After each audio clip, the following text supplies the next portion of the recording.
Tonight, an Ottawa man says this was way too close. The front desk in my hotel and security knock on every single door, telling us to evacuate. A devastating explosion and building collapse in Beirut. It was very scary. Going through that made me realize that maybe I need to pack my bags and go back home. Now has him rethinking a plan to stay and finish humanitarian film work. Ottawa police actively trying to nab a couple of suspects in the latest taxi scam. They give you a different debit card that matches your bank, trying to fool you. What you need to know if you're approached on the street by somebody asking you to help pay their fare. And enough is enough, or will it ever be enough? I used to love tipping extra for really good service, and I feel like that's kind of gone away now. Fed up with tipping culture, is it time for change?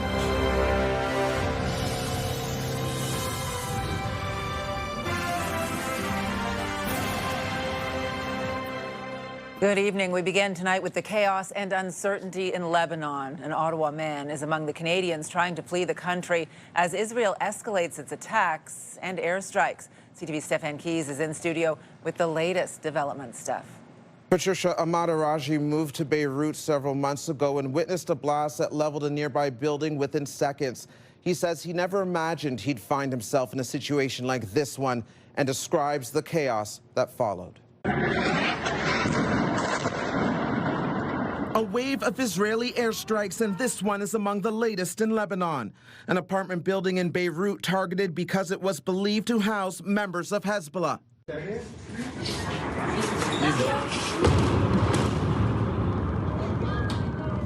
The casualties said to be at least 10, and a Canadian man from Ottawa witnessed it all. It was devastating, like having the front desk in my hotel and security knock on every single door, telling us to evacuate, going down, people on the streets running, screaming. Ahmad Araji is a digital creator. Ottawa is home, but for him, so is Beirut. It's where he films his show. And interviews notables. But now the Canadian is looking to join others in a mass exodus and return to safer soil. Lebanese officials say the blast he witnessed came with only an hour's notice. It was intense. That's the least to say. Meanwhile, Ottawa is estimated to be home to just under 30,000 people who identify as having Lebanese heritage. The country they love caught up in the conflict with Iran. Israel taking issue with Hezbollah because it is backed by Iran. And Hezbollah is on Canada's list of known terrorist entities. It's important to point out that once a war starts, you really can't control the direction it's going to go. So far, this one has gone all over. As the Gulf states of the Middle East become increasingly under threat, and the world watches what happens in the Strait of Hormuz, a channel to carry oil now blocked with global consumers paying the price of the backlash at the pumps. But for the Ottawa man who has seen this firsthand, along with so many others, the only goal now is to ensure all of this doesn't cost them their lives. Going through that made me realize that maybe I need to pack my bags and go back home. Military officials that CTV News spoke with maintaining again today they do not believe the conflict will end soon and has not yet reached its peak. Patricia. CTV's Stefan Keys live for us tonight. Thank you. Well, the war also continues to drive up gas prices across the country and here in the National Capital Region. Prices were hovering between $1.67 and $1.70 a litre at many stations in Ottawa today. In Gatineau, they're even higher at about $1.72 a litre. But you may want to fill up tonight. Prices are expected to increase by another 3 cents a litre overnight. Before the war began in late February, prices were hovering around $1.30 a litre in Ottawa. Well, a warning tonight about a taxi scam on the rise in Ottawa. Scammers are posing as both taxi drivers and customers and distracting victims to get access to their banking information. Police believe this city is now a hotspot for these types of crimes. CTV's Leah Larocque joins us in studio with more. Leah. Patricia, this is how it works. Fake taxis and customers approach people asking for help to pay a cab fare, offering cash in exchange for using your debit card. But that's where the scam happens. They quickly swap your bank card with a fake and then gain access to your PIN and your money. Watch the top right-hand corner of your screen. An individual walks up to a Capital taxi van that's parked at Coventry Connections headquarters, ripping off the roof plate and taking off. This particular occasion, this particular individual was quite bold to come in the yard and steal one of the roof signs. Police say the individual is a suspect in the latest taxi scam operation to hit the Capital. The last few days, it's been outside the universities, Carleton and Ottawa U. There's been 3 cases just around the university getting young students. They've also hit outside of Walmart. They've hit outside Billings Bridge. It works like this. Individuals posing as a driver and customer pull up to a victim, claiming the taxi driver can't accept cash, asking the victim to pay with their debit in exchange for cash. You punch in your PIN, they give you a different debit card that matches your bank, trying to fool you. Once you leave, they go right to a bank and start withdrawing money. Draining bank accounts within moments. Police are reminding residents that every legitimate cab will always have a roof sign, an ID number, and a taxi plate, and they will always accept cash as payment. You're taking money through the credit card from the passenger. Abdul Sakour is warning his fellow taxi driver about the scam. I'm 71 years old and retired life, but I'm very happy with the passenger. They are my friends and my family like that. As for customers, they say they will always check their ride. You have to be so cautious with everywhere you go now. Yeah, you're always on the lookout. You hear all these horror stories. I look at the operator ID to see if it looks like the person, and sometimes if I'm really not comfortable, I will try and see what I can find online. Police say scammers are also targeting other cities. Kingston Police just sent out a warning about taxi scams around Queen's University. The taxi company also reiterating that taxis do accept cash and transactions should not happen outside of the vehicle. Patricia. Always good people wanting to help that get victimized by this kind of thing. Leah, thank you very much. CTV's Leah LaRock live for us tonight. And we do have extended coverage of what you need to know about the taxi scam, how to protect yourself. There are more stories online at ctvnewsottawa.ca. Still ahead, here's what a cool $10 million will get you in Ottawa, the most expensive home on the market right now. We take you inside. Well, here's a live look through our Centennial Glass Skycam. -4 in Ottawa right now. It has warmed up significantly today, although not seeing much of the beautiful sunshine we saw a little bit earlier today. Jackie?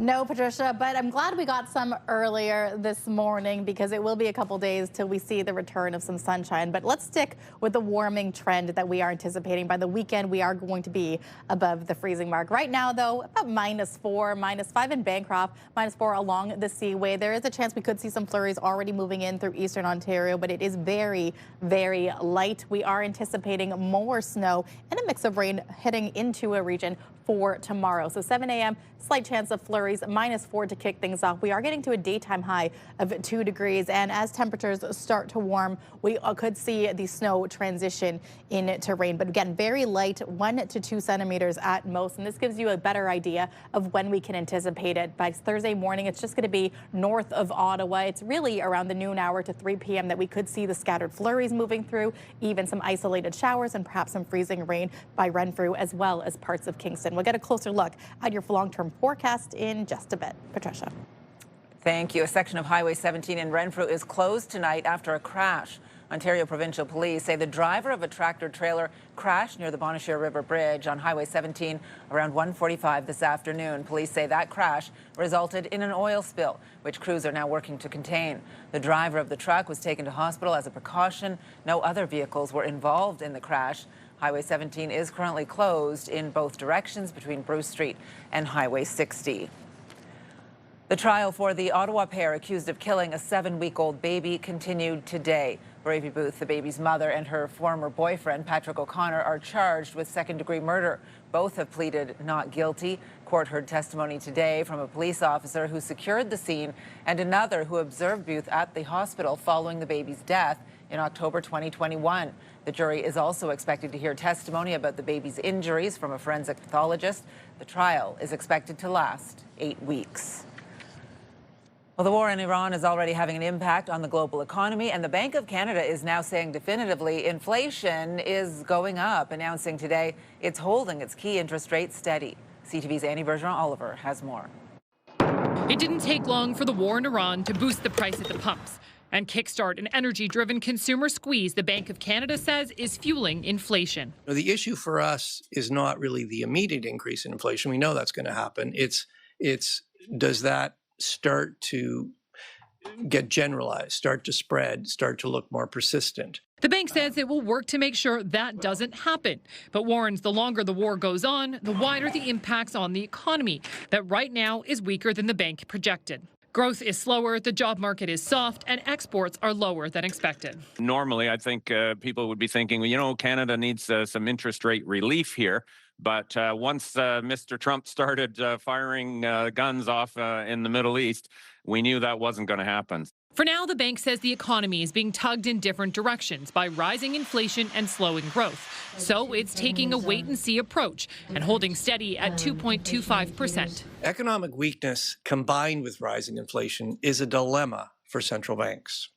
Increasing interest rates to slow inflation could further weaken the economy. Economists say that decision makes sense, but they also warn global uncertainty will likely hurt consumers. There's a lot of anxiety that's building about the anticipated inflation, and retailers are already going to be hiking their prices as they expect their costs to increase as these higher energy prices work their way through the supply chain. The bank says it will be keeping a close eye not only on the war in Iran, but on the impact tariffs and U.S. trade are having on the Canadian economy. And if necessary, Tiff Macklem says the bank will act.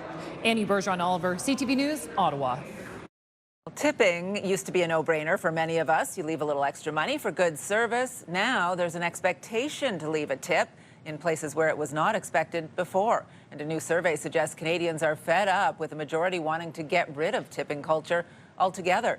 CTV's Kimberly Fowler joins us in studio with more on this. Kimberly. Well, Patricia, a new study commissioned by H&R Block finds that nearly 2/3 of Canadians say they've reached their tipping point literally and are questioning if it's time to get rid of tipping for good. A lot of Canadians say they're pretty much done with tipping. I think it should be included in the price. You shouldn't be asked to tip.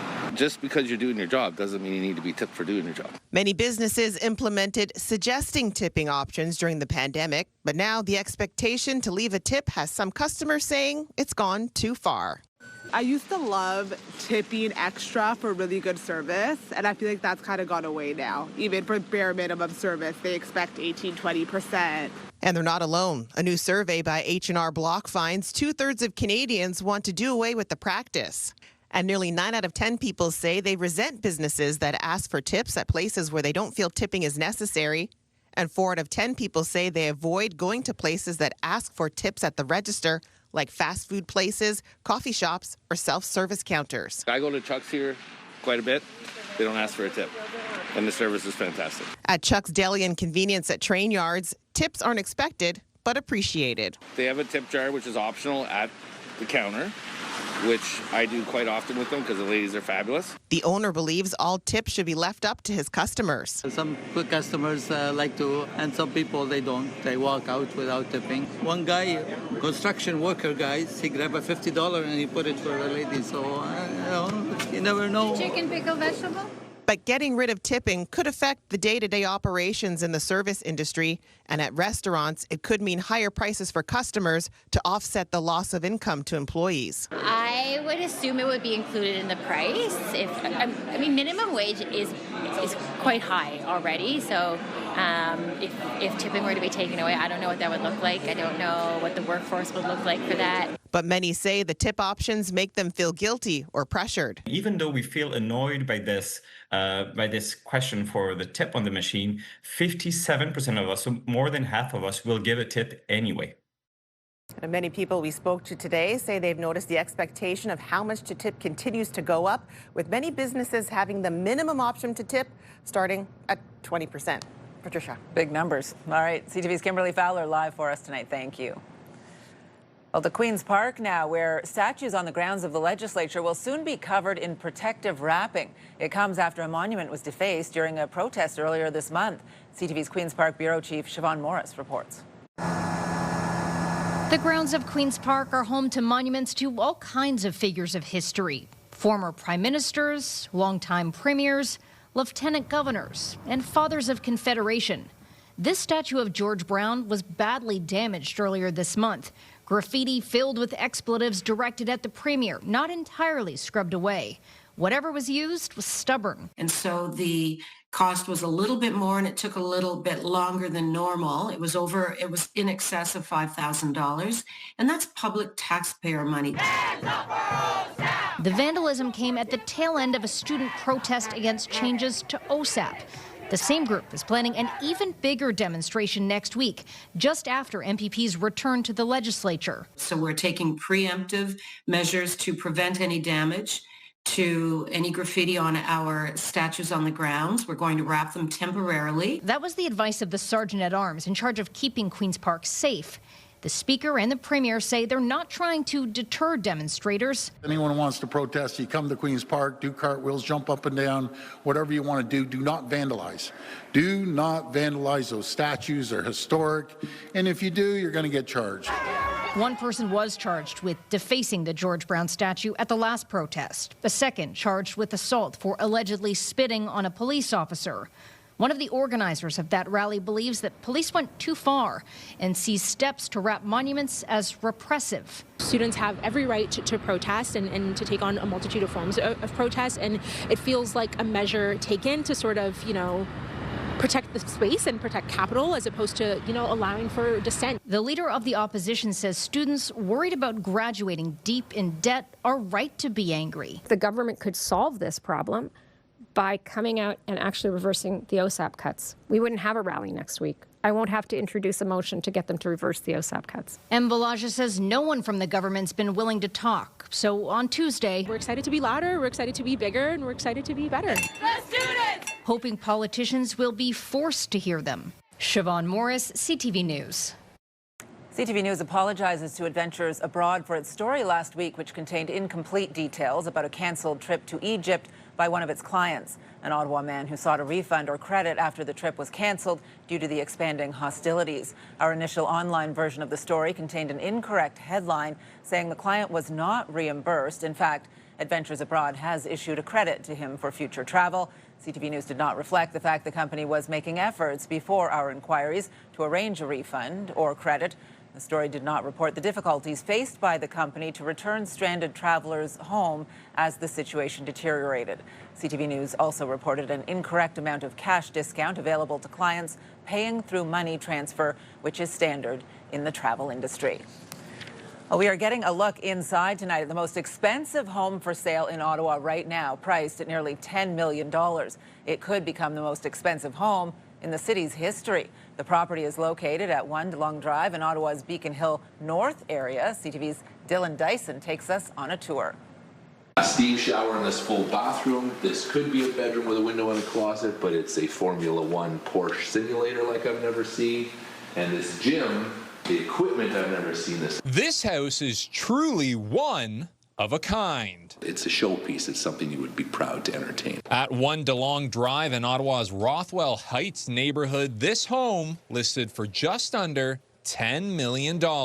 I hear of people spending close to or in excess of $1,000 a foot. This is 10,000 square feet, but also the extras on top of that. The home has 7 bedrooms and 5 bathrooms, but it's all the features that make this house unlike any other. If you're into cars, the garage is incredible. If you're into golf, it has a golf simulator that corrects your swing. If you're into fitness, it has one of the best gyms I've ever seen. If you're into health and well-being, it has a sauna and a steam room. It's just a lifestyle property. There's also a home cinema, sports court, wine cellar, elevator, room to park 16 cars, and a 3-story chandelier. This is currently the most expensive home listed in Ottawa, and if sold at or near its listing price, would become the most expensive single detached family home ever sold in the city. Not your typical Ottawa house, like I mentioned before, more of a South Beach vibe. So who would buy this house? LaCharity says likely someone not from Ottawa. And really, if you're from a more expensive city, this price tag for this lifestyle actually seems like a great deal. From what I'm hearing from bigger cities is also safety is a factor. This is a great place to raise your kids. So if you have the money, and in this day and age you could work from anywhere. Dylan Dyson, CTV News. It's a perfect day for skiing. Well, coming up, we hit the slopes where families are out enjoying the winter weather this March break as the season of near perfect conditions continues. Well, looks perfect today. Jackie. Well, thanks so much, Patricia. Yes, temperatures are starting to warm up, but still that winter season continues. It's very manageable. -6 overnight. Still the chance of flurries moving into our Thursday, and we are getting a daytime high of 2 degrees, so perfect opportunity to hit the slopes. Here's a live look through our Centennial Glass Sky Cam. It's -4 right now. Not really seeing any flurries through our sky cam, but it is a gorgeous view looking out towards Queckie Point in the National Gallery of Canada.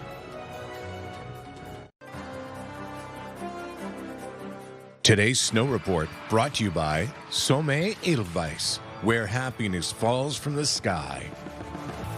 Lots of March break business at the ski hills this week. At Edelweiss, 2 of 5 lifts are operating, 19 runs are available. And elsewhere at Mont Cascade, 4 of 6 lifts and 15 runs, all 3 lifts active at Calabogie Peaks. 21 runs available to skiers and snowboarders there. All 4 lifts at Borlage and 14 runs, 5 of 7 lifts at Camp Fortune and 17 runs. For the quickest access to the mountain, purchase your tickets online, summitedelweiss.com. Grab your pass at the pickup box and head straight to the lift. Well, it has been a near perfect winter for snow lovers and skiers. Despite some recent warmer weather and rain, every ski hill in the region remains open for March break. CTV's Tyler Fleming went to Camp Fortune today for a snapshot of how kids are enjoying the week off. It is a textbook March break for anyone hitting the slopes. It's a perfect day for skiing. Spending time with my dad and my sister. Evelyn and Jackson's opening run at Camp Fortune, a full rip. I just like jumps. Jeez, I almost ate it. I didn't see the jump. Their father, Chris, says this winter has been exceptional at all resorts around the region. A lot of nice bluebird days and great conditions on the hill. It's been an awesome season. Great snow, hardly any rain at all to mention. The groomers took care of everything. Great year. Many hills offer programs this week, too, like Freestyle Ontario. We can, learn how to do new tricks. So what is freestyle? It's doing flips, spins, skiing backwards, doing rails and boxes. Whether it's hitting rails... You can go pretty fast. ...challenging yourself... My goal for today is to do a black diamond. ...or smashing the slalom, Little Lachlan will tell you it's all about having fun. I like the speed. I like the hills. It's good to get kids outdoors. All right, I'm entering the park here, and I want to represent here. I'm going to show you my mad skills. I'm aiming for a backflip. It's been a while, and I'm rusty, but... Woo! What a jump! Yeah, not me. Max is the one who actually did the backflip. I can't do it. Meet friends Theo, Max, and the other Max, who know exactly what to do and offer advice. If you put enough effort in, you're going to get there. Just like the fun of trying something new and going over your head, too. And a winter of great conditions can go a long way. They are amazing, especially for March. It's nice and cold, so the snow's not super sticky. The jumps are fast. Mont Cascade, Edelweiss, Vorlage, Calabogie, and Mount Packingham are open, many with plenty of time left in the season. Tyler Fleming, CTV News. I feel like we might have been more likely to believe that if we had not seen the fear when Tyler was being led over the jumps a little earlier in that piece. But excellent camera work, Tyler. Thank you for that. It was certainly chilly today. There would have been a biting wind going down the slopes, but that's what ski goggles are for. And of course, it was sunny, blue skies over the Rideau River today. The good news is things are starting to warm up tonight after a very cold 36 hours or so. It's improving now, Jackie. Yes, and I think we've noticed that the wind has significantly decreased. It was very calm this morning. We're getting southerly winds moving in, which means the temperatures are starting to warm up. Taking a look, right now it's sitting around about -4. Again, calmer winds than what we had seen yesterday when they were 50 to 70 kilometers per hour. And we are looking at flurries possibly moving through. We could see this in the midnight hour closer to the Pembroke area. It should miss Ottawa Ottawa for the morning, but we are not escaping these flurries. We are anticipating scattered showers, scattered flurries throughout the afternoon. We can see some isolated freezing rain close to Ottawa as well as Renfrew, even now by Kingston as well. So it will be moving quite quickly. That way, for Thursday, we are anticipating between 1 to 2 centimeters of snow in total. So not much when you look at the greater scale of things. Now, tonight's lows across eastern Ontario, but -5, -6 degrees. So pretty mild considering yesterday and the day before temperatures were around -15 for our overnight. The daytime high, though, we are above seasonal. That's the good news. So 2 degrees for pretty much most of eastern Ontario, about 0 in Mont-Tremblant. And as we can compare to our friends in the Atlantics, -3 in Fredericton, -1 in Halifax. They're receiving a lot of sunshine right now, but we are seeing a small weather system that is moving through North Bay as well as parts of Windsor, where Toronto sitting around the freezing mark. Windsor 1 degree, Thunder Bay -1. As we look to the west, temperatures much warmer. We've got Pacific winds moving in. Calgary sitting at 17 degrees, Edmonton at 11, as well as Vancouver. Now, taking a closer look at what we can anticipate past Thursday, we are getting a larger weather system that is moving through. By Friday around noon, we are going to see more flurries and snow moving in. It shouldn't last very long, but pay attention closer to the Kingston area. We could see some mix of rain as well as freezing rain as temperatures start to rise again. It will clear out by the time 5 o'clock rolls around and into our weekend. Now, the 7-day forecast is brought to you by Davidson Hearing Aid Centers, celebrating over 80 years in family business. Thursday, Friday, daytime high is 2 degrees. It's going to get warmer for our weekend, 4 to 6 degrees. And again, slight chance of the flurries. It won't be until Monday that we see some sunshine, and hopefully that stretches for the rest of the week. Could feel the warmth in the sun today. Yes. Up until now, it's felt more decorative, you know, that winter sun. But now it's starting to do its thing. So we'll get there. Thank you, Jackie. You're welcome. The province is not adequately and consistently funding this sector. Well, just ahead, some uncertainty and confusion in Ottawa after Premier Ford announced a plan to let people bring their own booze to some outdoor events.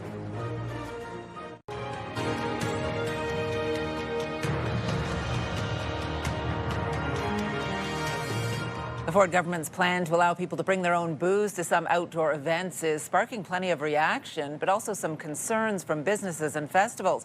As CTV's Austin Lee reports, stakeholders are left with plenty of questions.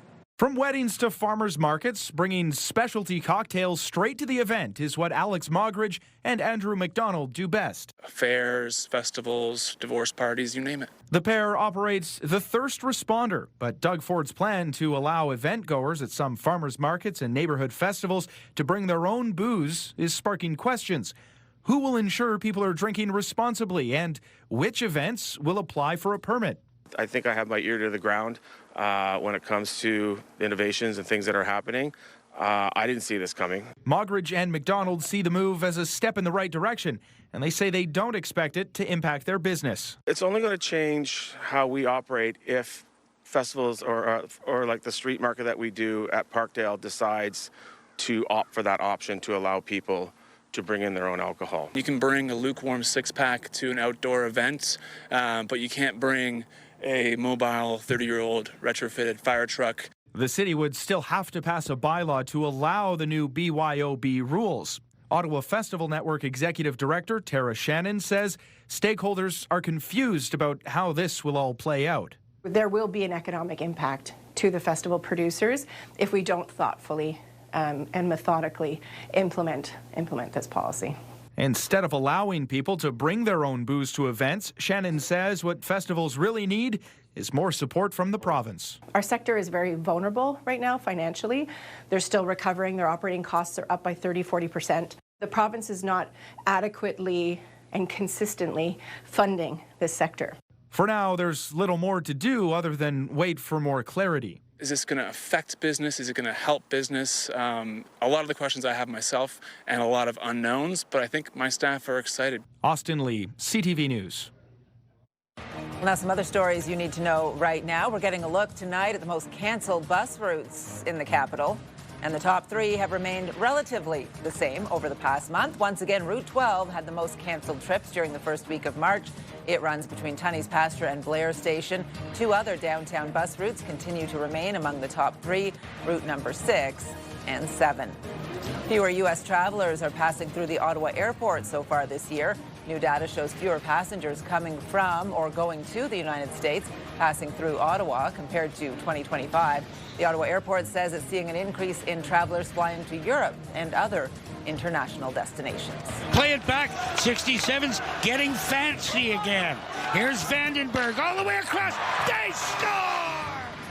The Ottawa 67s were on home ice this afternoon facing off against the Oshawa Generals, and the March break crowds got to watch a high-scoring game. The final, 6-1 for the home team. The two teams will have a rematch in Oshawa Friday night, and then the 67s will be back on home ice on Saturday to host the Kingston Frontenacs. Back at the point, helped by Spence, back across, Settler shoots, scores! Fabian Settler!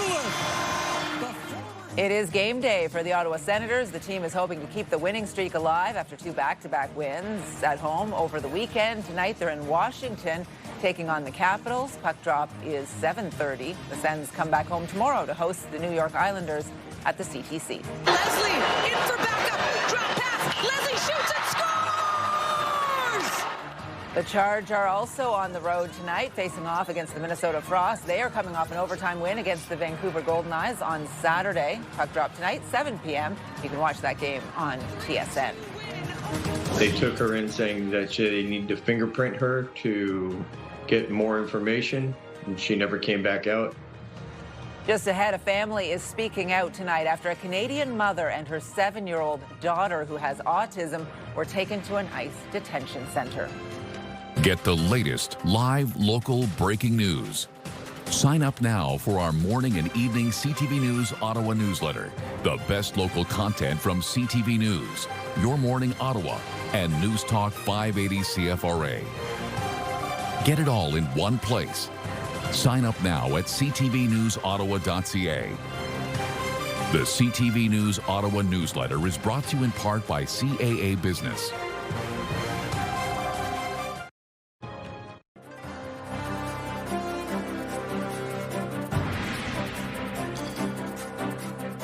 An American man is desperate for answers after his 7-year-old Canadian stepdaughter and her mother were taken into ICE custody over the weekend. He says he's trying to find out how a routine stop ended up with both of them being held in a once notorious ICE detention center in Texas. CTV's Abigail Beeman reports. It's no place for a 7-year-old to be. No place to be is the Texas detention center known as Ursula, since renovated, but once known for holding children in cages. Edward Warner says his Canadian wife, Tanya Warner, and her daughter have been there since Saturday. Ayla Lucas has autism and is just 7 years old. It's overcrowded, very loud, and they're just very stressed out right now. The family lives less than 4 hours from the Mexican border. Edward says on Saturday they were coming home from a baby shower further south in Texas and, as they've done before, drove through a border checkpoint and showed ID when something went wrong. They took her in saying that they need to fingerprint her to get more information, and she never came back out. Warner provided CTV News this Social Security document that shows Tanya's citizenship status as a lawful alien with the right to work. Tanya and Ayla are in the process of immigrating from BC. They've lived in Texas about 5 years. The priority is the trauma experienced by the 7-year-old in detention. This immigration lawyer says PTSD after time in detention is not uncommon, nor is it uncommon for entire families to be detained for days or even months until their cases are sorted. If you're Canadian in status with the right paperwork, you're still in jeopardy. Meanwhile, Edward is doing everything he can, using a GoFundMe page to help hire a lawyer and still trying to understand what happened. All he knows is officers suggested there was a problem with a document number. It's horrifying. I mean, it's not somewhere you want your family to be at, and it's not something anybody should have to really go through. CTV News reached out to ICE and the Department of Homeland Security to ask about this case and why a 7-year-old is still in detention. The government acknowledged our request and asked some follow-up information about the pair, but didn't answer our questions by deadline. Abigail Beeman, CTV News, Ottawa. The price of oil is taking off again now that Iran is hitting the energy infrastructure of its neighbors. BNN Bloomberg's Marilla Fernandez has more. Iran struck a major natural gas facility today in Qatar, which spiked the price of oil again. The state-owned refinery took a hit and extensive damage is reported. This deepens the Middle East crisis, which most had hoped would end with a reopening of the Strait of Hormuz. But if major outputs are crippled, recovery will take longer. Here are the closing numbers for the day. Canadian dollar is down to 72.86. West Texas Intermediate is up over $2 to 98.44. Western Canadian Select is up to 77.85. And the TSX lost over 600 points today. Those are your business headlines. I'm Marilla Fernandez. Lady said that it's not fine. We have to cancel everything. And it jumped about $6,000 in price extra. It's a reminder to double and triple check your travel documents. Just ahead, we'll share the story of a man who had a mistake on his plane ticket, which ended up costing him more than $10,000. Every year, an average of 500 children and youth are in cancer treatment at CHEO. Join CTV and Move 100 as we support oncology patients and their families at CHEO by participating in the CN Cycle for CHEO on Sunday, May 3rd. The routes start and finish at the Canadian War Museum with a 15, 35, 70K CN Century Ride, 2 and 5K walk. Get active with a group of friends, family, or a team of colleagues. For more information, visit cncycle.ca.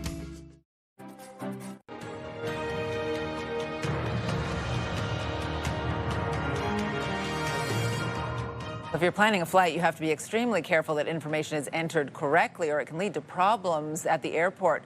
One man noticed a minor mistake on his plane ticket. He was told the typo wouldn't cause any problems, but it ended up costing him thousands of dollars. Here's CTV's Pat Foran. Brandon Bowman of Milton traveled to Thailand in January for almost 3 weeks and says the vacation was one of the best adventures of his life. But it came with some stress. In November, when he booked his tickets with Air Canada, he noticed there was a space missing between his last name, Bowman, and his middle name, Rodriguez. My last name and my middle name were joined. I called them. Their employee said it should be fine.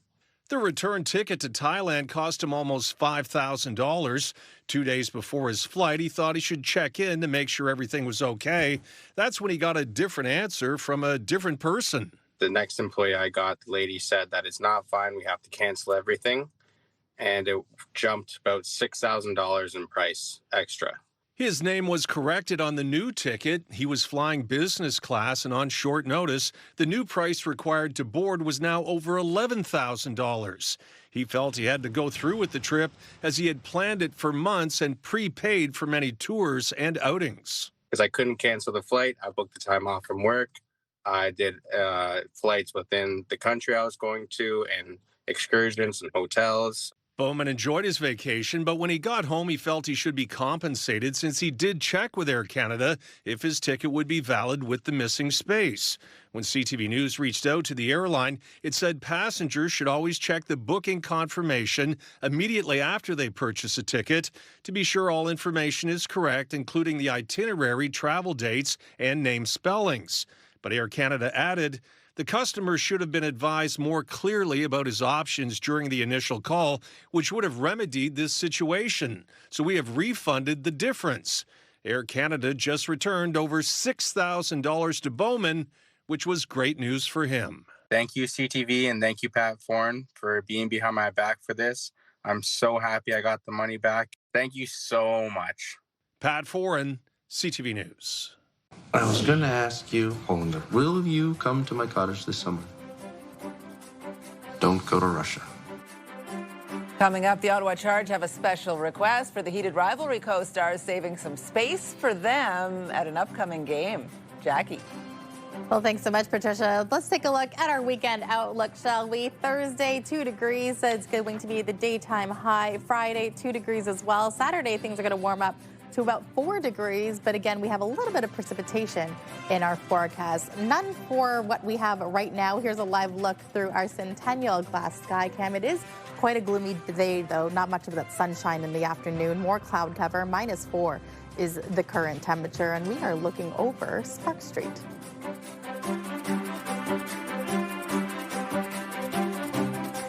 The National Capital Region is jam-packed with incredible experiences you don't want to miss.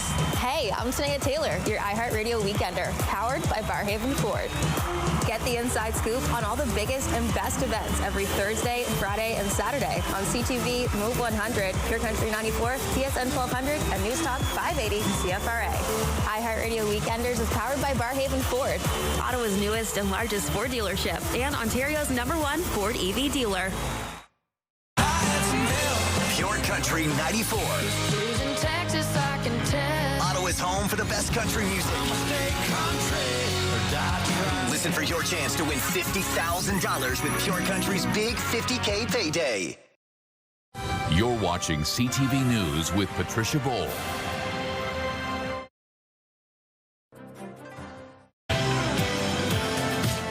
Tomorrow on CTV Your Morning Ottawa, a world-renowned chef is bringing his globally celebrated Japanese cuisine to the Chateau Laurier. Wake up the right way with Your Morning Ottawa. It all starts at 6 a.m.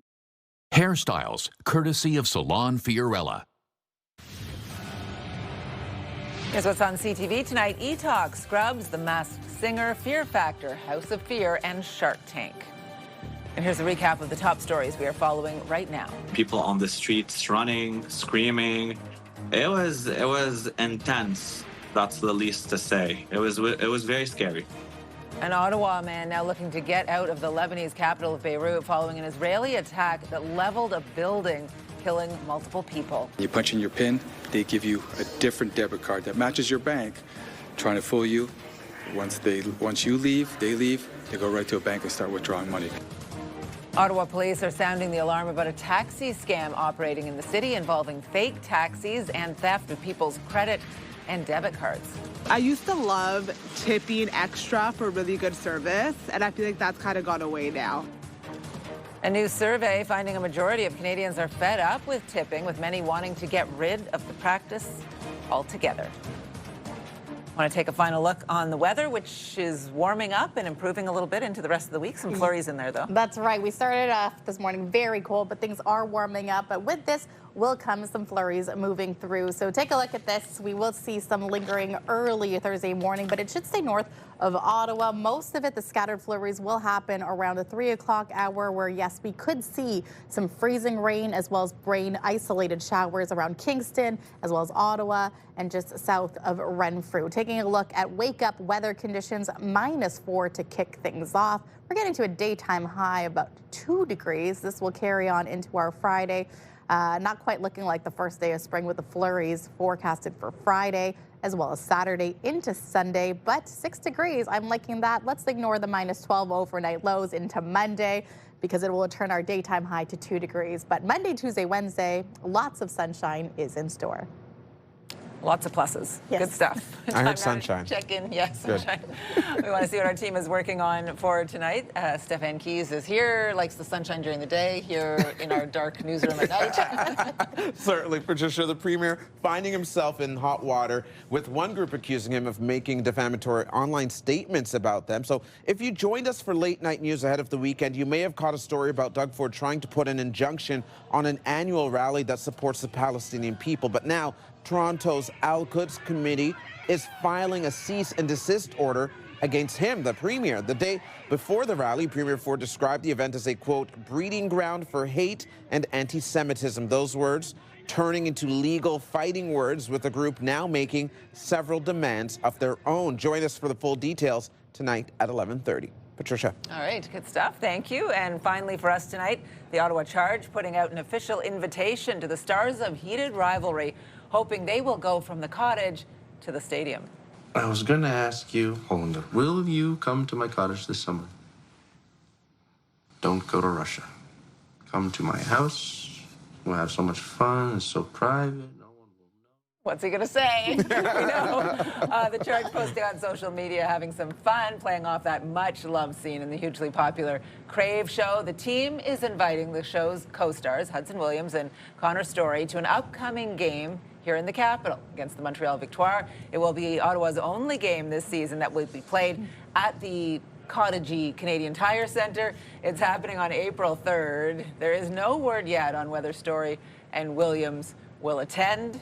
I would imagine a lot of other people would want to attend if they knew, in fact, those stars were going to be there. Plus, the Sens and Charge are having great seasons right now, so They lots really of are. reasons to be at the Canadian Tire Centre. Wouldn't it be great if they did show up, though? Yeah. Just like, surprise, we're here. Yeah, Does it help and if then we can entice get an them? interview. Well, does it help them entice them? I think it's a bobblehead game as well. Bobblehead game day. Put that in the invitation. Put that in invitation. You can get your own bobblehead? bobblehead. I think it's Emily Clark. Okay. I think it is. Emily, looks good on a bobblehead. I'm enticed.